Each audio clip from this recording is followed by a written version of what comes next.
Buffalo's credit rating has been downgraded, at least according to one top Wall Street credit rating agency. Fitch Ratings has dropped the city from a AA- to an A+, also known as a stable rating.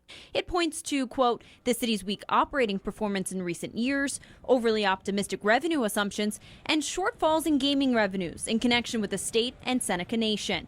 This didn't sit well with Buffalo's Mayor Byron Brown. He says he personally called Fitch to air his displeasure, explaining to them he disagreed with the rating and says there are key factors Fitch overlooked. They can't overreact to having a downgrade from Fitch. Economist Fred Floss, who's finance chair at Buffalo State, says there's no need to panic. So as we look through all of these things, Buffalo has to be smart about this. Floss is also a director on Buffalo's control board. He reviews the city's finances. He expects the city could see a little bit higher interest rate, but this shouldn't have a big impact on the city's ability to borrow money. It sounds like Fitch is looking for a lot of different reasons so they could justify what they want to do. He says some of the downgrade is out of the city's hands. Consider the trade wars with Canada and China and the state's gaming revenue fight with the Seneca Nation. The real thing that Buffalo can control is it can control the services it provides, and it can look to make sure that it keeps its tax base